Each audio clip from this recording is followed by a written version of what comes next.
नमस्कार, मैं हूं संजय शर्मा। आप देख रहे हैं 4 PM न्यूज़ नेटवर्क। कुछ चीज़ें मैं गलत बोल देता हूं, बाद में मुझे लगता है मुझे नहीं बोलना चाहिए। ऐसे ही पिछले दिनों हुआ, शो में मैंने कह दिया कि पूरा चुनाव निकल गया, प्रधानमंत्री जी रोए नहीं एक बार। और फिर मुझे जब मैंने शो में कर लिया तो मुझे लगा यार मैं कैसी बात बोल के, प्रधानमंत्री जी इतनी इतनी उम्र वाले आदमी हैं, मैं उनके लिए ऐसा बोल रहा हूँ। नहीं रोए तो अच्छी बात है, नहीं रोना चाहिए। लेकिन गजब है प्रधानमंत्री। कल मैं टीवी देख रहा था, यूट्यूब देख रहे थे, उसमें इंटरव्यू देखा मैंने, प्रधानमंत्री जी रोने लगे। फिर मैंने अपना माथा ठोक लिया। मैंने कहा मैं तो कहते ना कि प्रधानमंत्री जी को नहीं पता, जब मेरे जैसा इंसान समझ रहा है कि चुनाव आएंगे आप रोएंगे, तो इस देश के बाकी लोग भी समझ गए होंगे कि चुनाव आ गए, प्रधानमंत्री जी अब रोएंगे। तो ये बार बार रोने का, गाड़ी के बीच में एम्बुलेंस आने का, ये सब जो प्रायोजित नाटक होते हैं, जनता समझ गई, तो फिर बार बार रिपीट क्यों कर रहे हैं। और प्रधानमंत्री जी क्या गजब का इंटरव्यू दे रहे थे। इंटरव्यू लेने वाले ने सवाल किया कि आपके घर की जो बत्तखें हैं, मुझे लग रहा है इनके मुंह से आवाज आ रही है अब की बार 400 पार। प्रधानमंत्री जी कदम आगे बढ़ गए और उन्होंने कहा कि आपने सुना नहीं, कभी रेल की पटरियों के बीच में जब आवाज आती है ना, गाड़ी चलती है, तो उसमें से आती है अब की बार 400 पार। बीच में 400 पार का नारा भूल गए थे। फिर पूरे देश में मजाक उड़ने लगी कि ये 400 पार क्यों नहीं कहते। और इसलिए 400 पार का नारा भूल गए थे क्योंकि इनके कई सांसदों ने, नेताओं ने कह दिया था 400 पार इसलिए चाहिए, संविधान बदलना है। राहुल गांधी ने कहा संविधान नहीं बदलना, आरक्षण खत्म करना है। 400 पार इन्हें इसलिए चाहिए ना, आरक्षण खत्म करना है। इनकी जान सूख गई, इन्होंने 400 पार कहना बंद कर दिया। तब फिर विपक्ष ने कहा देखो अब 400 पार नहीं कहते, इसका मतलब कि इनके मन में कुछ काला चोर था। तो प्रधानमंत्री फिर से 400 पार कहने लगे। बेचारे गजब विपक्ष की जाल में फंस गए हैं। तो अभय दुबे जी आए, तो मैंने अभय दुबे जी के संग ये सब बातें करी इंटरव्यू में। जाने माने पत्रकार हैं देश के, आप एबीपी चैनल पे रोज उनको बढ़िया बहस करते हुए देखते हैं। बहुत शानदार इंसान है, बहुत योग्य हैं। तो मैंने उनसे पूछा कि देश की राजनीति किस तरफ जा रही है और अभय दुबे जी ने आज क्यों कहा कि भाजपा 200 से नीचे रह सकती है। ये सब बातें इस इंटरव्यू में। आपसे अनुरोध है चैनल को ज्वाइन कीजिएगा, सब्सक्राइब करिएगा। चलते हैं अभय दुबे जी की। 4 PM न्यूज नेटवर्क में स्वागत है अभय दुबे जी आपका। सुबह से टीवी खोला, बल्कि कल से खोला, जितने चैनल बदल बदल के देखे, सब पे महामानव जी अवतरित थे। मतलब देवताओं के देवता हमारे माननीय प्रधानमंत्री जी, और सब जगह उनकी चरण वंदना, आरती का, नामांकन का। चुनाव के समय में ये सब चीजें, प्रधानमंत्री का दिन भर टीवी चैनलों पे आना, एक तरफा, मतलब कांग्रेस की कोई बात ही नहीं टीवी चैनलों पर। क्या ये उचित है? मतलब चुनाव की दृष्टि से उचित है, मीडिया की दृष्टि से उचित है, नैतिकता की दृष्टि से उचित है? और नहीं है उचित है तो ये कब तक चलता रहेगा? इतना महिमा मंडन गोदी मीडिया कब तक करती रहेगी? देखिए, पहले तो मैं चाहता हूं कि इस मामले में तकनीकी स्थिति क्या है उसको साफ कर दिया जाए। मैं पहले भी इसको 4 PM पे साफ कर चुका हूं। जो भी प्रधानमंत्री होता है, चाहे वो नरेंद्र मोदी हो या इंदिरा गांधी हो, इंद्र कुमार गुजराल हो या पीवी नरसिंह राव हो या देवगौड़ा साहब हो, जो भी प्रधानमंत्री हो, जब चुनाव होता है तो जब वो प्रचार करता है तो उसे दूसरे लोगों के मुकाबले कुछ विशेष सुविधाएं प्राप्त होती हैं। लेकिन वो पूरे भारत का और भारत सरकार की नुमाइंदगी नहीं कर रहा होता है। वो नेशन बिल्डिंग के लिए भी कोई प्रोजेक्ट नहीं चला रहा होता है। वो किसी सरकारी कार्यक्रम का भी उद्घाटन नहीं कर रहा होता है। वो मुख्य तौर पर अपनी पार्टी का उम्मीदवार होता है या अपनी पार्टी का सर्व प्रमुख प्रचारक होता है, जो कि नरेंद्र मोदी हैं। नरेंद्र मोदी को केवल एक ही विशेष सुविधा प्राप्त है कि प्रधानमंत्री के तौर पर उनके सुरक्षा बंदोबस्त अलग से होते हैं, जो किसी और के नहीं होते। और वो सही बात भी है। अगर प्रधानमंत्री को कुछ हो गया तो पूरे देश को नुकसान होगा और उसका परिणाम बहुत ही खराब, कितना भी खराब निकल सकता है, इसकी हम लोग अभी कल्पना भी नहीं कर सकते। तो उनकी सुरक्षा का बंदोबस्त पूरा होना चाहिए। इसके अलावा जो कुछ भी हो रहा है वो सारा का सारा नियोजित एवं प्रायोजित है, और उसमें मीडिया भी पूरी शिद्दत से उसके अंदर भागीदारी कर रहा है। अगर रोड शो 2 घंटे चलेगा तो मीडिया उसे 2 घंटे दिखाएगा। रोड शो 2.5 घंटे चलेगा तो मीडिया उसे 2.5 घंटे दिखाएगा। भारतीय जनता पार्टी के प्रवक्ताओं से भी आगे बढ़कर एकदम विरुदावली गाने के अंदाज में, चारणों और भाटों के अंदाज में जो टीवी चैनलों के रिपोर्टर हैं वो उसको रिपोर्ट कर रहे हैं। सब लोग जानते हैं कि रोड शो में किस तरह से भीड़ जुटाई जाती है, किस तरह पहले से तैयारियां की जाती है। उसमें कुछ भी स्पॉन्टेनियस नहीं होता। रोड शो में कुछ भी स्वतः ऐसा नहीं है कि नेता रोड पे आया और जनता उत्साह में उसके लिए निकल पड़ी। भाई, लोगों के पास झोले भर भर के फूल होते हैं, तरह तरह की लोग पोशाकें पहने होते हैं, सब कुछ मतलब जो है वो प्रायोजित होता है। और किसी भी पार्टी का रोड शो, मैं ये नहीं मानता हूँ केवल भाजपा के ही रोड शो में होता है, सब जगह आजकल रैलियां कैसे की जाती हैं उनकी एक टेक्नोलॉजी है, रोड शो कैसे किए जाते हैं उनकी एक टेक्नोलॉजी है, सब कुछ सब नियोजित और प्रायोजित होता है। ऐसे में अगर आप एक पार्टी और एक नेता, भले ही वो सत्तारूढ़ पार्टी हो, उसके रोड शो को 2-2, 3-3 घंटे दिखाएंगे तो वो आपकी निष्पक्षता के ऊपर एक बहुत बड़ा सवालिया निशान है। सवालिया निशान ही नहीं है, इसका सीधा मतलब है कि आपने निष्पक्षता का जो आवरण भी था वो भी तार-तार कर दिया है। यही कारण है कि आज जो इलेक्ट्रॉनिक मीडिया है उससे बहुत सारी ऑडियंस, बहुत सारे दर्शक वर्ग टूट कर सोशल मीडिया पे जा रहे हैं, क्योंकि वहां पे उन्हें इस प्रकार की चाटुकारिता नहीं दिखाई पड़ती। ये तो देखिए असाधारण, इस वक्त मीडिया जो है वो असाधारण चाटुकारिता का प्रदर्शन कर रहा है, और ये प्रदर्शन नरेंद्र मोदी के इंटरव्यूज में भी दिखाई पड़ता है। मैं इन दोनों चीजों को जोड़ के देखता हूँ। इंटरव्यू में देखिए, बड़े बड़े संपादकों ने, बड़े बड़े पत्रकारों ने, चैनल के एंकरों ने, ANI वालों ने, जिसने भी नरेंद्र मोदी के इंटरव्यू लिए हैं, एक सवाल मैं समझता हूँ यही वो सवाल है जो बुनियादी पैमाना है। नरेंद्र मोदी किसी ने नहीं पूछा कि राजस्थान में बांसवाड़ा की मीटिंग में आपने हेट स्पीच क्यों दी। नरेंद्र मोदी को पूरा मौका है इस सवाल का खंडन करने का। सवाल को ऐसे ही पूछा जा सकता है कि भाई आपके खिलाफ चुनाव आयोग में शिकायत की गई है कि आपने हेट स्पीच दी, इस रूप में भी पूछ सकते हैं। आखिरकार शिकायत तो की है, प्रमुख विपक्षी दल ने शिकायत की है, और चुनाव आयोग ने भारतीय जनता पार्टी के अध्यक्ष को नोटिस भी भेज रखा है कि आप इसका जवाब दीजिए।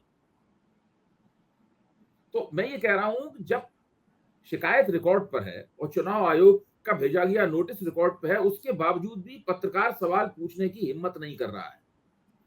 आप सोचिए, सत्ता के प्रकोप से कितना दबा हुआ है, कितना त्रस्त और संत्रस्त है पत्रकार। और फिर वही एक तरफ तो आप ये सवाल नहीं पूछ रहे हैं जो पूछना आपकी बुनियादी जिम्मेदारी में जाता है। पत्रकारिता के जो बुनियादी उसूल हैं, उन उसूलों के तहत आपको ये सवाल पूछना चाहिए।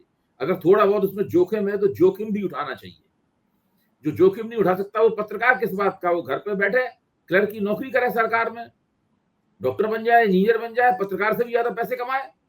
ठीक बात है कि नहीं। अब दूसरी तरफ आइए, आप ये जो रोड शो वगैरह दिखाए जाते हैं, इनका क्या मतलब है भाई रोड शो दिखाने का। प्रधानमंत्री रोड शो किया तो उसका एक क्लिप दिखाया जा सकता है भाई, इलेक्ट्रॉनिक मीडिया है, कोई विजुअल तो दिखाएगा उसका। आज प्रधानमंत्री ने बनारस में एक बहुत ही लंबा और प्रभावशाली रोड शो किया। रोड शो 6 किलोमीटर से ज्यादा लंबा था, और ऐसा ही रोड शो उन्होंने 2019 में और 2014 में किया था। कल उन्हें नामांकन दर्ज करना है। इस प्रकार की एक खबर, थोड़ा प्रधानमंत्री का रोड शो था, तो आप थोड़ा दूसरी खबरों में समय देते हैं, उसमें थोड़ा डेढ़ा दूना समय दे दीजिए उसको। थोड़ा रोड शो को एक बार कैमरा पूरा दिखा दे ऐसे ही सपाटे के साथ में। इससे ज्यादा रोड शो दिखाना चुनाव के दौरान, ये प्रधानमंत्री के तौर पर रोड शो नहीं है, ये भारतीय जनता पार्टी के प्रमुख प्रचारक और उम्मीदवार के तौर पर रोड शो। इसलिए प्रधानमंत्री वाला महत्व नहीं मिलना चाहिए किसी भी कीमत पर। लेकिन इसके लोग ये मानते हैं कि प्रधानमंत्री हैं, थे और रहेंगे, ये मान के पूरा काम किया रहेंगे वाला बहुत ज्यादा होता है कि रहेंगे, ये बिल्कुल ये थे, ये इस तरह की स्थिति बनी हुई है। अच्छा, अब ये लोग पत्रकार लोग, जब मैंने कई बार कैमरे पे तो ये सवाल उठाने नहीं दिया जाता, लेकिन वैसे मैंने निजी तौर पे पूछा है कि भाई ये सब क्यों कर रहे हैं आप लोग। तो मुझे ये बताया गया है कि प्रधानमंत्री को जब दिखाया जाता है टीवी के ऊपर तो टीआरपी बहुत आती है। मैंने कहा I don't by this TRP argument, मैं ये टीआरपी वाला तर्क जो है ये स्वीकार करने के लिए तैयार नहीं। टीआरपी तो भूत प्रेतों से भी एक जमाने में आती थी बहुत, तो उसका कितना विरोध हुआ। आखिरकार में भूत प्रेत और जिन और काला टोना, काला जादू वगैरह दिखाना बंद कर दिया गया, और इसकी कोई गारंटी नहीं है। टीआरपी का मामला पूरी तरीके से फर्जी है। यही कारण है कि आज तक किसी के पास ऐसा कोई प्रामाणिक पैमाना नहीं है जो ये बता सके कि जो टीवी के ऊपर, कमर्शियल टीवी के ऊपर इलेक्ट्रॉनिक मीडियम में जो शो दिखाया जा रहा है, उस शो को दरअसल कितने लोग देख रहे हैं और उसकी लोकप्रियता सही क्या है। जैसे कि जब यूट्यूब पे कोई चीज दिखाई जाती है, उसकी लोकप्रियता क्या है, एक सेकंड की हम लोग मॉनिटरिंग कर सकते हैं। कितने सेकंड में कितने लोग देख रहे हैं, कितने लोगों ने कितने सेकंड देखा, कितने मिनट देखा, किसने आधा शो देखा, किसने पूरा शो देखा, सब हमें पता है। सबका हम ग्राफ देख सकते हैं, कब ऊपर जा रहा है, कब नीचे जा रहा है, कब अचानक बहुत ज्यादा कम हो गया ऑडियंस, अचानक ऑडियंस उछल गया, इस सारा का सारा हमें पता है। सब ऑन रिकॉर्ड है पूरा का पूरा, इसमें किसी किस्म की कोई गड़बड़ी हो ही नहीं सकती है। इस प्रकार का कोई नापजोक, इस प्रकार का कोई मानदंड वो इस कमर्शियल चैनलों के पास है ही नहीं। इसलिए ये लोग एक इस तरह का जो अविश्वसनीय किस्म का तर्क देते हैं कि चूंकि प्रधानमंत्री की टीआरपी बहुत आती है, इसलिए दरअसल टीआरपी नहीं, पूरा मामला सत्ता का है, पूरा मामला सत्ता का है, इसलिए सब दिखाया जा रहा है। लेकिन मैं इस साथ में एक बात ये भी कहूंगा कि कुछ पिछले कुछ दिनों से बहुत सारे टीवी चैनल, कई टीवी चैनल मैं गिना सकता हूं यहां बैठकर, काफी कुछ भारतीय जनता पार्टी ने जो तमाम सारी लफाजी की है और बहुत सारे तिकड़मे और हथकंडे अपनाए हैं, इनका बहुत से टीवी चैनलों ने भंडाफोड़ भी किया है। एनडीटीवी, इसके मालिक अदानी है, गौतम अदानी है। एनडीटीवी ने संदेश खाली मामले का भंडाफोड़ करने में प्रमुख भूमिका का निर्वाह किया। ममता बनर्जी ने जो वीडियो वगैरह जारी किए थे, उन वीडियो पर जितना ज्यादा एनडीटीवी ने दिखाया है उतना और किसी ने नहीं दिखाया है। जैसे टीवी 9 ने राजस्थान में किस तरह भाजपा की वाट लगी हुई है और राजस्थान में भाजपा पिछला चुनाव प्रदर्शन नहीं दोहरा सकती, इसके बारे में टीवी 9 ने जितना दिखाया है उतना और दूसरे कमर्शियल चैनल्स ने नहीं दिखाया है। जैसे कि जी टीवी ने प्रधानमंत्री और अमित शाह के आपने आदेश दिया था कि भाई इनके भाषणों को पूरा का पूरा न काटा जाए। तो ये कुछ ना कुछ तो यहीं कहीं पावर शिफ्ट हुआ। एल्विन टॉफलर की ये किताब नहीं है पावर शिफ्ट, तो वैसा ही पावर शिफ्ट जो है ना वो यहाँ पे होते हुए दिखाई पड़ता है। आपने कहा कि टीवी चैनलों का मानना है कि टीआरपी बहुत आती है प्रधानमंत्री के से, यानी प्रधानमंत्री को देखते बहुत हैं। एक साइट है, मैं दर्शकों को भी पहले भी बता चुका हूं, उसका नाम है social blade, SOCIALBLADE, social blade. प्रधानमंत्री जी ने भी अपना यूट्यूब चैनल बनाया, जैसे मैंने बनाया या किसी और ने बनाया, ऐसी प्रधानमंत्री जी का भी है। और मेरी कोई तुलना नहीं है प्रधानमंत्री जी से, कहाँ राजा वो जो कहा गंगू तेली से भी नीचे वाला गंगू तेली, मेरी तो कोई औकात तिनके बराबर भी नहीं है, चीटी के बराबर भी नहीं है। तो दर्शक सोशल ब्लेड में जाके देखिए प्रधानमंत्री मोदी जी का यूट्यूब और 4 PM का यूट्यूब। अबे जी 5 गुना ज्यादा व्यूअरशिप हमारी है प्रधानमंत्री मोदी जी से।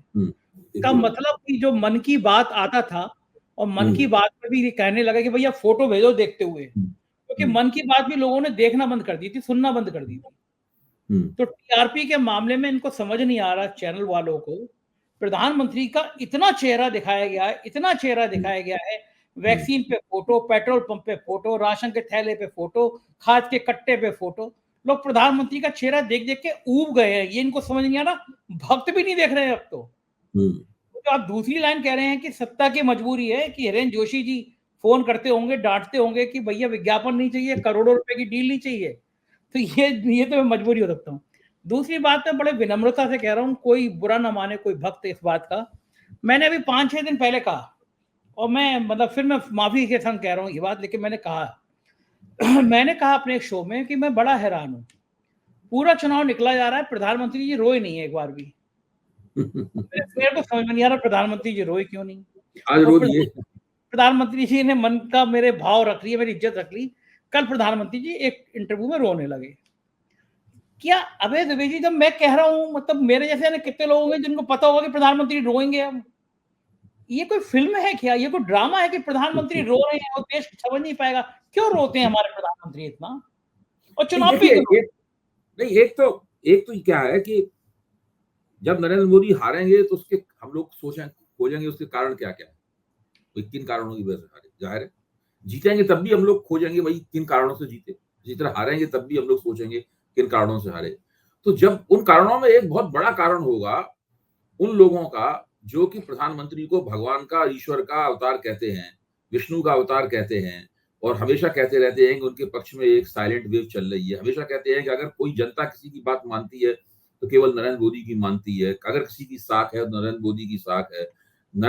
अगर एक ही बात को दो लोग कहेंगे तो नरेंद्र मोदी जो कही जाएगी उस बात को माना जाएगा, दूसरा आदमी अगर उस बात को कह रहा है तो उस बात को नहीं माना जाएगा। इस प्रकार का एक मिथक, इस प्रकार की एक माइथोलॉजी गढ़ी गई है जिसमें मीडिया पूरी तरीके से भाग लेता है। और खास बात यह है कि नरेंद्र मोदी को भी इस माइथोलॉजी पे यकीन होगी।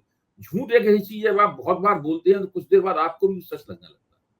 शुरू में तो आप 100-200 बार तो आप झूठ बोलते हैं सोच के कि मैं झूठ बोल रहा हूँ, फिर 110वीं बार आप सोचते हैं झूठ नहीं बोल रहा हूं, मैं सच बोल रहा हूं, क्योंकि लोग उस पर यकीन कर रहे हैं आपकी निगाह में या आपके सलाहकारों की निगाह में झूठ बोल रहे हैं। तो झूठ खुद आपके लिए भी सच हो जाता है और आप उसी सच के बनाए, उसी झूठ के बनाए हुए बुलबुले में रहना शुरू कर देते हैं, उसी को सच मानने लगते हैं और पूरी तरीके से हकीकत से कट जाते हैं, यथार्थ विमुख हो जाते हैं आप पूरी तरीके से। ये एक ऐसी स्थिति है। मुझे लगता है कि इस वक्त नरेंद्र मोदी, उनके सलाहकार अमित शाह वगैरह सब इसी प्रकार के झूठ के बुलबुले में रह रहे हैं। मैं ये मानता हूं कि पिछले 10 साल में ऐसे कई वर्ष थे, खासतौर से शुरुआत के, जब मुझे लगता था कि इन लोगों की राजनीतिक यथार्थ पर बड़ी जबरदस्त पकड़ है। मतलब सब बिल्कुल, इसीलिए इनकी रणनीतियां सही बैठती हैं, इसीलिए जो पेशबंदी करते हैं उसके लाभ होते हैं। इनसे कोई गलती भी होती है तो उस गलती के नुकसानों को ये लोग कम कर लेते हैं। बड़े होशियार लोग, मैं मानता रहा हूं। लेकिन इस लोकसभा चुनाव में कम से कम मुझे नहीं लग रहा है कि वो प्रतिभा ये लोग दिखा पा रहे हैं, वो होशियारी ये लोग दिखा पा रहे हैं। मैं ये भी कह रहा हूं, मैं तारीफ कर रहा हूं, इतने दिनों तक होशियारी कायम रखना, इतने दिनों तक अपनी लोकप्रियता कायम रखना अपने प्रभाव क्षेत्र में, 10 साल बहुत लंबी अवधि होती है। लेकिन वास्तव में 10 साल में आदमी सफल होते होते भी थक जाता है, इसलिए वो विफल होने लगता है और विफलता को ही सफलता मानने लगता है। तो इस प्रकार की स्थिति से ये लोग गुजर रहे हैं, ऐसा मुझे लगने लगा है। अच्छा, सवाल भी कितने बढ़िया थे। एक इंडिया टीवी पे पत्रकार है, वो इंटरव्यू कर रहे थे कि आपके घर से जो बत्तखें आ रही हैं, इन बत्तखों की आवाज आ रही है अब की बार 400 पार। मोदी जी कह रहे ध्यान से सुनिए, ट्रेन चलती है तो ट्रेन की पटरियों पे अगर आप सुनेंगे तो पटरियां भी कह रही हैं अब की बार 400 पार। ये देश का प्रधानमंत्री बोल रहा है कि बत्तखें कह रही हैं अब की बार 400 पार, ट्रेन जो चल रही है उस ट्रेन से भी आ रही है अब की बार 400 पार। और ये 400 पार का नारा कई दिनों बाद इसलिए कहा क्योंकि सब चर्चा करने लगे थे कि 400 पार का नारा इसलिए नहीं बोल रहे हैं क्योंकि संविधान बदलने की बात, आरक्षण खत्म करने की वाली बात ये लोगों तक पहुंच गई। तो इनको लगा होगा कि अब अगर हम नहीं बोले तो ये सच मान लिया जाएगा कि हाँ इसीलिए नहीं बोल रहे हैं। तो फिर बत्तखें भी बोलने लगी, ट्रेन भी बोलने लगी कि अब की बार 400 पार। ये नाटक क्या होता है वैजी पढ़े लिखे? देखिए, महंगाई और बेरोजगारी के मुद्दे तो बड़े स्वाभाविक से मुद्दे हैं। वो ऐसे मुद्दे हैं जो कि देश की अर्थव्यवस्था का जो पतन हुआ है, जो बिखराव हुआ है, वो उसका परिणाम है। पिछले 10 साल में मोदी जी ने जिस तरीके से अमेरिका और IMF और विश्व बैंक और विश्व व्यापार संगठन के कहने पर अर्थव्यवस्था चलाई है, उससे अर्थव्यवस्था की क्षमताएं समाप्त हो गई रोजगार देने की। मोदी जी चाहे तब भी रोजगार नहीं दे सकते, मतलब हालात ही उन्होंने ऐसे कर दिए हैं और इस हालात के वो जिम्मेदार हैं। 10 साल बहुत बड़ी, आप कांग्रेस के दरवाजे भी ठीकरा नहीं खोल सकते। इसी तरह आपके पास, आपने जिस तरह की नीतियां अपनाई हैं, उस नीतियों के कारण महंगाई पर नियंत्रण करने की क्षमता सरकार की समाप्त हो गई। अच्छा, ये लगातार आप बढ़ता जा रहा है, तो ये तो स्वाभाविक मुद्दा है जिसका सामना सरकार को करना पड़ता है। लेकिन तीसरा मुद्दा, इसको कहते हैं कि संविधान बदल लेंगे अगर इनको बड़ा बहुमत प्राप्त हो गया। अगर भाजपा को 370 और NDA को 400 सीटें मिल गई तो ये संविधान बदल लेंगे। मैं ये कहूंगा कि इस मुद्दे को वोटरों की समझ और दिमाग तक ले जाने में दो बातों ने भूमिका निभाई है। एक तो भाजपा और संघ के उन मूर्ख लोगों ने जिन्होंने शुरू में ये सब बातें कही, उनमें अनंत हेगड़े हैं और इसी तरह के और भी लोग हैं जिन्होंने ये सब बातें कही कि आपकी बार जैसी प्रधानमंत्री को 400 सीटें मिली हम संविधान बदल देंगे। वहां से विपक्ष ने इसको पकड़ा, ये भाजपा ने ये मुद्दा उन्हें थमाया है। उसके बाद में राहुल गांधी और विपक्ष इस मुद्दे को ले उड़ा। और जिस तरह राहुल गांधी ने अपनी सभाओं में हाथ में संविधान पकड़ के, लाल कवर वाला संविधान पकड़ के, जो उन्होंने, देखिए उत्तर प्रदेश में राहुल गांधी उस संविधान वाला जो भाषण दे रहे थे, उस भाषण को मैंने ध्यान से सुना और संयोग से टीवी चैनलों ने भी उसको बहुत देर चलाया, उस भाषण को। मैं समझता हूं कि वो बहुत ही प्रभावशाली भाषण है राहुल गांधी का। इतना प्रभावशाली भाषण देते हुए मैंने उन्हें सुना नहीं है पहले। वो उनका स्टेमिना, थोड़ा जल्दी से भाषण खत्म कर देते थे, लेकिन वहां वो बंदा लगातार बिल्कुल सही तरीके से, फर्स्ट क्लास, जवान साफ है और धारा प्रवाह रूप से बोल रहा है। इसी तरीके से मुरैना में जो भाषण दिया था इन्होंने, प्रियंका गांधी ने, वो भी बड़ा लाजवाब भाषण था। ये दोनों भाषण बताते हैं कि कांग्रेस कहीं ना कहीं उछाल पर है। उछाल कितना ऊंचा जाएगा 4 को पता चलेगा, लेकिन कहीं ना कहीं उछाल पर है। तो वो जो संविधान की किताब दिखा के जो बोला है, वो बात जंगल में आग की तरह फैल गई है। आज मैं अपने राजस्थान के एक अपने पुराने वरिष्ठ पत्रकार मित्र से बात कर रहा था और मुझे राजस्थान के बारे में उनकी राय काफी पसंद है। जब भी मैंने उनसे राय ली है वही हुआ है जो उन्होंने कहा है। कभी हुआ ही नहीं। विधानसभा चुनाव में भी जब सब लोग कह रहे थे कि कांग्रेस वहां जीत सकती है, तो उन्होंने मुझसे कहा था कि नहीं, कांग्रेस हार जाएगी, अच्छा चुनाव लड़ेगी लेकिन हार जाएगी। वो हुआ भी। तो वो भी कह रहे थे कि महंगाई और बेरोजगारी के बाद में जो संविधान बदलने वाला मामला है, उसने राजस्थान के मीणाओं को, राजस्थान के जाटों को, राजस्थान के दलितों को कांग्रेस की तरफ कर दिया है। असर पड़ा है। अच्छा, मैं अगर इसी राजनीति पे आऊं तो राजस्थान में जो फीडबैक आ रहा है वो सब लोग कह रहे हैं कि 8-10 सीटें वहां कांग्रेस जीतने की स्थिति में आ गई है। क्या आप सहमत हैं इस बात से? देखिए, राजस्थान में चुनाव खत्म हो चुका है और अब सब लोग आराम से उसका विश्लेषण कर सकते हैं। अभी बहुत दिन है पड़े हुए विश्लेषण करने के। मुझे लगता नहीं है कि वहां पे सब लोग कह रहे हैं कि 9 सीट कम से कम कांग्रेस जीत सकती है, 9 सीट। और मैं तो 9 कह रहा हूं, अगर 5 भी जीत गई तो बहुत बड़ी बात है। सही बात है। बहुत बड़ी घटना है होगी ये। और जब मैंने पूछा कि इसका क्या कारण है भाई, एक अचानक वहां पर अभी लोकसभा विधानसभा का चुनाव हारा है, ऐसा क्या हो गया जिसकी वजह से इतनी सीटें कांग्रेस जीतते हुए दिख रही है लोगों को। तो मुझे बताया गया कि जब से राहुल कसबा का बीजेपी ने टिकट काटा चूरू से, तो उसके बाद वो कांग्रेस में चला गया। उस राहुल कसबा का टिकट काटा तो उसको लोगों ने कहा कि कांग्रेसी नेताओं से कहा कि भाई, पहले कांग्रेस काफी ढीली थी राजस्थान, बहुत ढीली। तो जब कहा कि भाई ये टिकट काटा, तो कांग्रेसियों ने रातों रात उनको कांग्रेस में शामिल करके उनको टिकट दे दिया। वहीं से पूरा सीन बदलना शुरू हुआ राहुल कसबा के कांग्रेस में शामिल होने से। एक तो वो जाट हैं और जाट पहले से विधानसभा चुनाव में कांग्रेस के प्रति हमदर्दी दिखा चुके थे अपनी। नतीजा क्या निकला? नतीजा ये निकला कि जाट समाज, मीणा समाज, राजस्थान का दलित समाज, राजस्थान के मुसलमान और राजपूतों का एक हिस्सा, ये सब कांग्रेस के पक्ष में चले गए।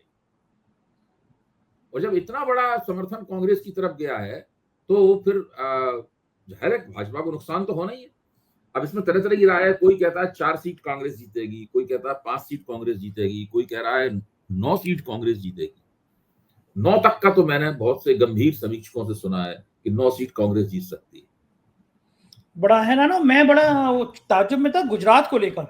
गुजरात में मेरे स्थानीय संपादक है मयूर जानी, उन्होंने कहा कि 6-7 सीटें बिल्कुल फंसी हुई हैं, 2 सीटें कांग्रेस जीत जाएगी।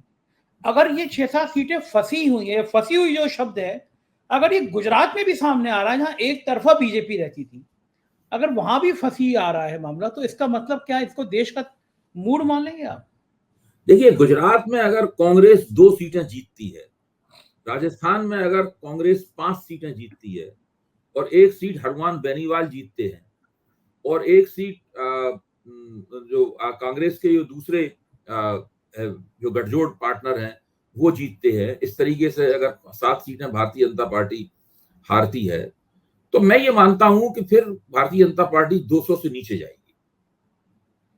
200 से क्योंकि नीचे? ये सब, हाँ, ये सब जो गुजरात में ये सब जो है वो वहीं तक सीमित रहने वाला नहीं है।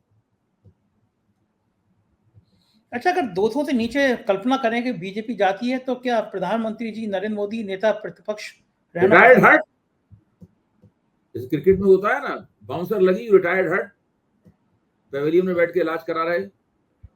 क्या करेंगे?